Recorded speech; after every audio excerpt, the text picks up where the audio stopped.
তোমার বাপকে বলি, ওই যে দোকানে বসে আড্ডা পিটছে যেই ছেলেটা, ওটা তোমার ভাই। তোমার বাপকে বলে দিও, আব্বু তাহাজ্জুদ পড়ে জান্নাত কিনে নেন। অসম্ভব, তোমার বাপ তাহাজ্জুদ পড়ে জান্নাত পাবে না। ভুল সিদ্ধান্ত। তোমার বাপ তাহাজ্জুদ পড়ে জান্নাত পাবে না। তোমার ভাই দোকানে বসে আড্ডা পিটে আর তোমার বাপ তাহাজ্জুদ পড়ে, ধর্মকে পাগল পেয়েছ? অসম্ভব। সিদ্ধান্ত পরিবর্তন করতে বলো তোমার বাপকে। ক্ষমতার নাম বিবাহ। আল্লাহ রাসূল বলেছেন, পৃথিবীর মানুষ তোমরা বিবাহ করো না। হে যুবক দল, বিবাহ করলে ক্ষমতা লাগে, ক্ষমতা ছাড়া বিবাহ করো না। যদি ক্ষমতা না থাকে তাহলে রোজা থেকে থেকে থেকে থেকে যৌবনকে ধ্বংস করো, বিবাহ করো না। এই ছেলে, তোমার ভাই দোকানে বসে আড্ডা পিটে আর জবাব আমি দেব? তোমার বাপকে জবাব দিতে বলিও, তাহাজ্জুদ পড়ে জান্নাত কিনতে হবে না, আগে ছেলে ঠিক করতে হবে তারপরে। এই ছেলে, ওই যে তোমার বোন এখনো ল্যাংটা হয়ে ওখানে দাঁড়িয়ে আছে দোকানের সামনে, কাপুরুষ, জবাব আমি দেব কেন? তোমার বাপকে জবাব দিতে বলিও বিচারের মাঠে। তুমি ভেবেছো কি বিচারের মাঠকে তুমি এত সহজ মনে করো? বিচার যেদিন আরম্ভ হবে সেই দিন আল্লাহ প্রথমে বলবেন, আল ইয়াউমা লা তামলিকু নাফসুন লিনাফসিন শাইআ ওয়াল আমরু ইয়াওমাইযিন লিল্লাহ। আজ কোনো মানুষ কোনো মানুষের কোনো উপকার করতে পারবে না, একচ্ছত্র মালিকানা আমার হাতে থাকবে। আমি আল্লাহ বলছি, আজকে কোনো মানুষ কোনো মানুষের কোনো উপকার করতে পারবে না। এই কথা বলার পরে 7 আকাশকে ডান হাতে ধরে ঝাঁকি মারবেন, 7 জমিনকে বাম হাতে ধরে ঝাঁকি মেরে বলবেন, আইনাল জব্বার আইনাল মুতাকাব্বির আনা মালিকুল আমলাক। স্বৈরাচারী, স্বেচ্ছাচারী, অহংকারী, বদমেজাজিরা কোথায়? আমি হচ্ছি রাজাধিরাজ। এখন বিচার আরম্ভ হচ্ছে। তুমি মনে করো কি তোমার বাপকে তাহাজ্জুদ পড়ে জান্নাত কিনতে নিষেধ করো? তোমার বাপ জান্নাত পাবে না, এই কথা মুহাম্মদ সাল্লাল্লাহু আলাইহি ওয়াসাল্লাম 1450 বছর পূর্বে বলেছেন। তোমার বোন ওখানে দাঁড়িয়ে ধর্ম দেখাই, তোমার বাপ তাহাজ্জুদ কিনবে পড়ে জান্নাত কিনবে কেন? কেন কিনবে? আল্লাহ রাসূল বলেন, ওর রাজুলু সাইয়্যিদ, স্বামী হচ্ছে কর্তা, ওয়াল মারাতু সাইয়্যিদা, স্ত্রী হচ্ছে কর্ত্রী। নিজের কাজ করে যে তাকে বলে কর্মী, অপরের কাজ দেখে যে তাকে বলে কর্তা। নিজের কাজ করে যে তাকে বলে কর্মী, অপরের কাজ দেখে যে তাকে বলে কর্তা। আল্লাহ রাসূল বলছেন, ওর রাজুলু সাইয়্যিদ, স্বামী হচ্ছে কর্তা, ওয়াল মারাতু সাইয়্যিদা, স্ত্রী হচ্ছে কর্ত্রী। এই ছেলে, তোমার বাপ কিসের কর্তা? কি কর্তা? কি পেয়েছো? তোমার বাপ কি মনে করে? তোমার বাপ তাহাজ্জুদ পড়ে জান্নাত কিনতে চাই? অসম্ভব। তুমি শুনে রেখো, আমি অনুবাদক। মুহাম্মদ সাল্লাল্লাহু আলাইহি ওয়াসাল্লাম বলেছেন, 3 শ্রেণীর মানুষ জান্নাতে যাবে না, তার মধ্যে তোমার বাপ আছে। 3 শ্রেণীর মানুষ জান্নাতে যাবে না, আমি অনুবাদক। 3 শ্রেণীর মানুষ জান্নাতে যাবে না। 1, মদমিনুল খামর, যারা নিয়মিত বিড়ি, তামাক, জর্দা, সিগারেট, গুল, নেশাদার দ্রব্য খায়, পান করে, তারা জান্নাতে যাবে না। 2, আর রাজালাতু মিনান নিসায়ে, পুরুষের বেশধারী নারী, যারা পুরুষের জুতা স্যান্ডেল পরে, যারা পুরুষের শার্ট প্যান্ট পরে, যারা পুরুষের পোশাক পরে, যারা মাথার চুল ছোট করে, সামনের চুল ছোট করে, তারা জান্নাতে যাবে না। 1450 বছর পূর্বে আল্লাহর নবী এই কথা বলেছেন, আমি অনুবাদক। 3, ও দায়ুস, তোমার বাপ, আল্লাযী ইকরু ফি আহলি আল খাবাসিতে, বেহায়াইর সুযোগ দিয়েছো, জান্নাতে যাবে না। যে তার বাড়িতে বেহায়াইর সুযোগ দিয়েছো, জান্নাতে যাবে না। যে তার বাড়িতে বেহায়াইর সুযোগ যাবে না। কি দেখাতে চাচ্ছ তুমি? শোনো, তোমার বোন পায়জামা পরে আছে, গেঞ্জি জাতীয় পায়জামা, ওই যে নিচের দিক চিকন হয়ে আছে, উপর দিক মোটা হতে হতে হতে হতে তোমার বোনের রান এতখানি মোটা হয়ে আছে। তোমার বাপ দেখে না? ধর্মকে পাগল পেয়েছো বেটা? ধর্ম পাগল কিছু তুমি মনে করো? অসম্ভব। আমি অনুবাদক, না হয় আবার অনুবাদ করছি, তুমি শোনো। সম্মানিত মুরব্বী, আমি আবার অনুবাদ করছি, শুনুন। তিনি বলেন, সালাসা, 3 শ্রেণীর মানুষ আছে, লা ইয়াদখুলুনাল জান্নাহ আবাদা, তারা কখনো জান্নাতে যাবে না। 1, মদমিনুল খামর, যারা নিয়মিত বিড়ি, তামাক, জর্দা, সিগারেট, গুল, নেশাদার দ্রব্য খায়, পান করে, তারা জান্নাতে যাবে না। 2, আর রাজালাতু মিনান নিসায়ে, পুরুষের বেশধারী নারী, যারা পুরুষের জুতা স্যান্ডেল পরে, যারা পুরুষের শার্ট প্যান্ট পরে, যারা পুরুষের পোশাক পরে, তারা জান্নাতে যাবে না। মুহাম্মদ সাল্লাল্লাহু আলাইহি সাল্লাম বলেছেন, আমি অনুবাদক। 3, ও দায়ুস, দায়ুস কে? আল্লাযী ইকিরু ফি আহলিল খাবাসা, যে তার বাড়িতে বেহায়াইর সুযোগ দিয়েছে সে জান্নাতে যাবে না। তোমার মা দিনরাত ছোট ব্লাউজ পরে শাড়ি পরে বাজারে ঘুরে, তোমার বাপ তাহাজ্জুদ পড়ে, ধর্মকে পাগল পেয়েছে তোমার বাপ। তোমার মা ছোট ব্লাউজ পরে থাকে, এই বাহু থেকে নিয়ে কবজি পর্যন্ত এটুকু ফাঁকা আছে কাপুরুষ, এটুকু কে দেখবে? তোমার বাপকে এটুকু মহল লাগেনি? এটুকু তোমার বাপ ফিরে রেখেছে?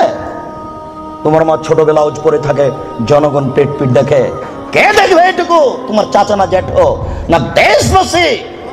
তোমার বাপ দায়ুস, তোমার বাপের বিবাহ করা ঠিক হয়নি, বিবাহ করলে ক্ষমতা লাগে। ক্ষমতা মানে চোখ যেভাবে ঘুরে বউ সেভাবে চলে, এর নাম ক্ষমতা। ক্ষমতা মানে চোখ যেভাবে ঘুরে ছেলে মেয়ে সেভাবে চলে, এর নাম ক্ষমতা।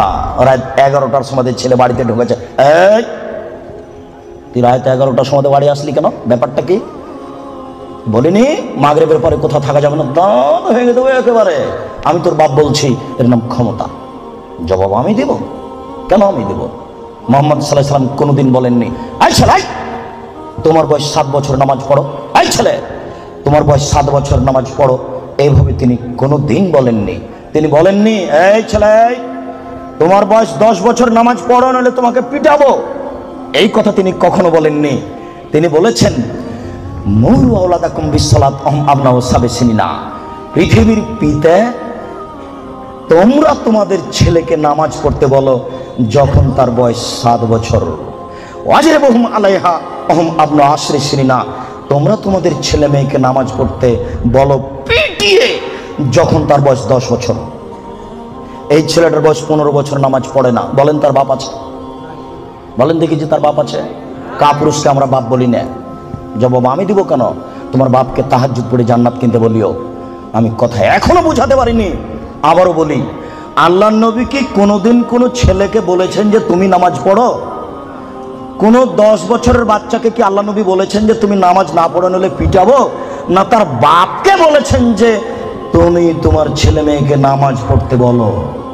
না, বুঝাতে পারলাম না। আচ্ছা, আল্লাহর নবী বাপকে বলেছেন না ছেলেটাকে বলেছেন?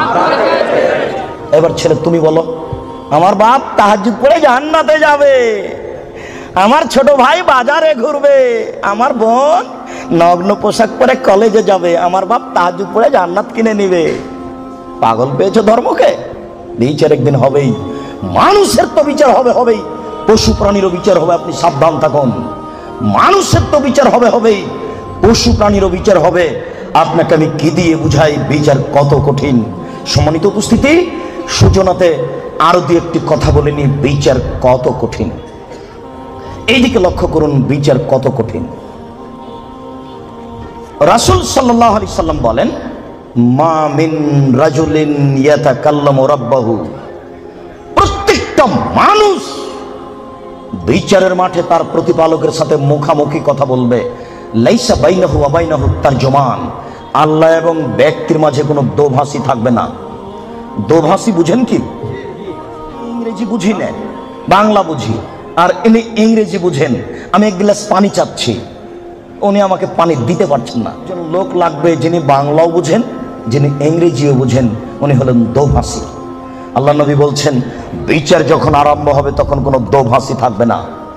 ওয়ালা হাজিবুনি হাজিবহু, কোনো অন্তরাল থাকবে না। এরকম কোনো অন্তরাল থাকবে না, মুখামুখি কথা যখন শুরু হবে তখন প্রত্যেকটা ব্যক্তি ফায়ানজুরু আইমানা মিনহু, সে তার ডান দিকে লক্ষ্য করবে। বিচার আরম্ভ হলে সে তার ডান দিকে লক্ষ্য করবে। ফায়ারা মা কাদ্দামা মিন আমালিহি, ডান দিকে লক্ষ্য করলে তার জীবনের সব কর্ম দেখতে পাবে। এই বোকা ছেলে, তোমার ভাবিকে তুমি আজকে নিয়ে এসছো এখানে বক্তব্য শুনতে।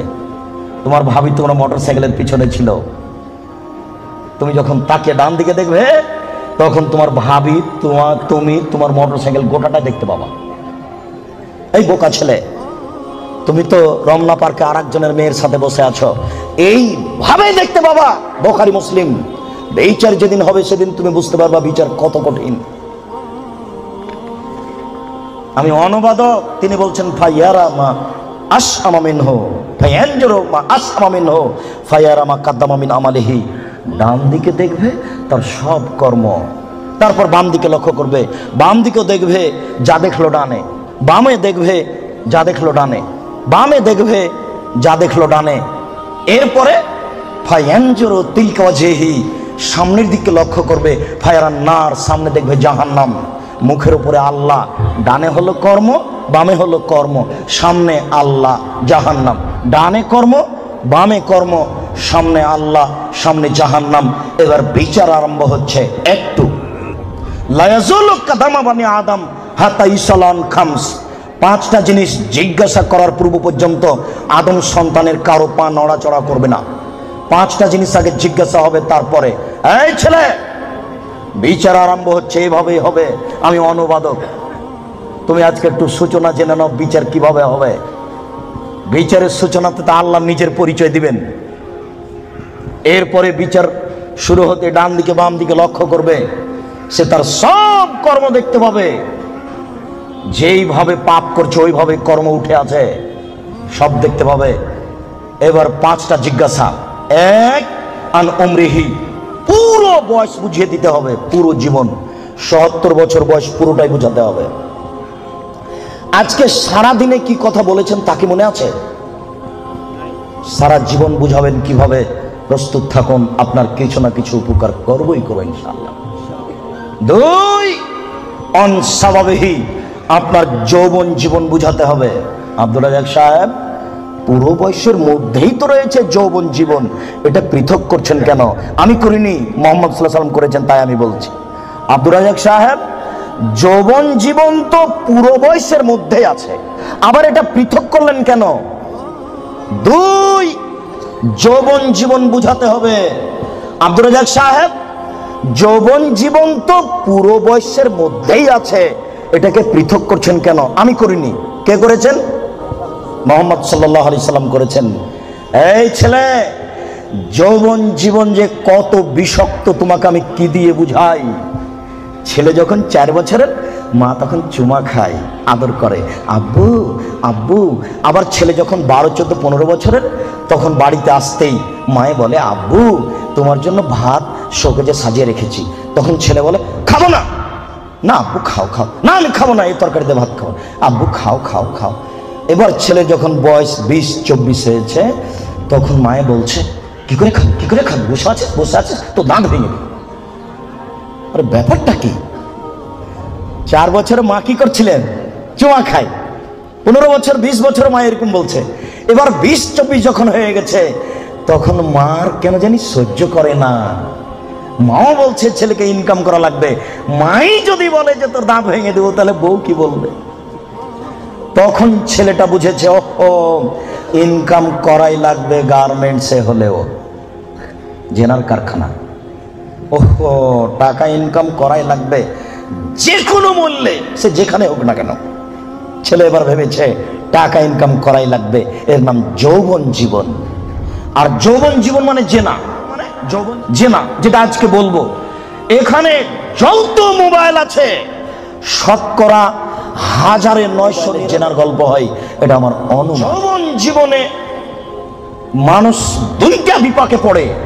এক, টাকা, সে দেখতে চায় না টাকা বৈধ না অবৈধ।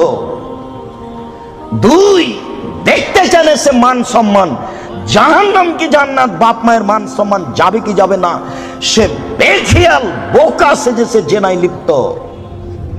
এই দুইটা জীবন খুব কঠিন। আমরা বলছিলাম এ হচ্ছে বিচার যৌবন জীবন। 3, টাকা বুঝাতে হবে।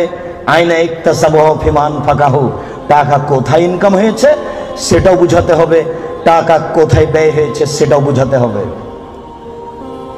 5, অনিলমিহি, হুজুরকে বিদ্যা বুঝাতে হবে। হুজুর বুঝতে পারেননি, হুজুরকে আমি বললাম, হুজুর আমার দোকানটা উদ্বোধন করে দেন, তো 5টা ছেলে নিয়ে আসলেন হুজুর। হুজুর বলছেন 1 ঘন্টা পরে যে কোরআন মাজিদ পড়া হয়ে গেছে, 1 খতম। আপনার বাপের নামে আমি কোরআন বক্সে দিলাম, আমার বাপের নামে হুজুর কোরআন বক্সে দিলেন। এবার 1 ঘন্টা পরে ছেলেরা যাচ্ছে ঘরের দিকে, এই তুই কতটুকু পড়েছিস রে? আমি 1 পৃষ্ঠা পড়েছি। এই তুই? আমি পড়িনি, খালি আমি এরকম করছি। জি হুজুর বুঝতে পারেননি বিদ্যা কতটুকু বিপদ। শুনুন, বুখারী মুসলিমের হাদিস, 3 শ্রেণীর মানুষ দিয়ে জাহান্নাম উদ্বোধন হবে। আপনি দোকান উদ্বোধন করছেন হুজুর দিয়ে। আল্লাহর নবী বলেছেন 3 শ্রেণীর মানুষদের জাহান্নাম উদ্বোধন হবে। 1 শহীদ, 2 দানশীল, 3 হুজুর। বুখারী মুসলিম, বাংলা মেসকাত, বিদ্যা অধ্যায় প্রথম অনুচ্ছেদে আছে 2-4টা হাদিসের পরে। আপনি এখনই গিয়ে বাড়িতে দেখবেন কয় শ্রেণীর মানুষদের জাহান্নাম উদ্বোধন হবে? 3 শ্রেণীর। 1 শহীদ। তুমি যতই বলো না কেন বিচার একদিন হবে বোকা ছেলে, বাড়িতে ঢুকে যাও, পরিস্থিতি অতীব জটিল। 2 দানশীল, 3 হুজুর। হুজুর বুঝতে পারেননি আমি কত বড় বিপদে। এই ছেলে, তোমার মনে আছে কি আল্লাহ রাসূল চলে যাচ্ছেন, জিবরাইল ডান হাত ধরে আছেন, মিকাইল বাম হাত ধরে আছেন। তখন দেখলেন একটা লোক চিথে শুয়ে আছে, আর একটা লোক পাথর দিয়ে তার মাথাকে ভেঙে চৌচির করে দিচ্ছে। পাথর যখন মাথার উপরে মারছে, মাথা ফেটে চৌচির, পাথর ছিটকে দূরে চলে যাচ্ছে। আবার পাথর নিয়ে এসে আবার মারে। বলো তো ইনি কে? হুজুর। যার মাথা পাথর দিয়ে ফাটিয়ে দেওয়া হচ্ছে ইনি হুজুর। বুখারী মুসলিমের হাদিস। ওই যে আল্লাহ রাসূল বললেন হুজুরকে জাহান্নামে দেওয়া হবে, দেওয়ার সাথে সাথে ভুঁড়িটা বের হয়ে ঝুলবে। তখন হুজুর ভুঁড়ি নিয়ে ঘুরতে থাকবে। গরুর পায়ে ধান মারার সময় গরু যেমন ঘুরে। আপনারা তো শহরের মানুষ, এই কথা বুঝবেন কিনা? আচ্ছা, আপনারা জীবনে কোনোদিন গরুর পায়ে ধান মারা দেখেছেন? তো গরু যেমন ঘুরে হুজুর তেমন ঘুরবেন, ভুঁড়িটা ঝুলতে থাকবে জাহান্নামে।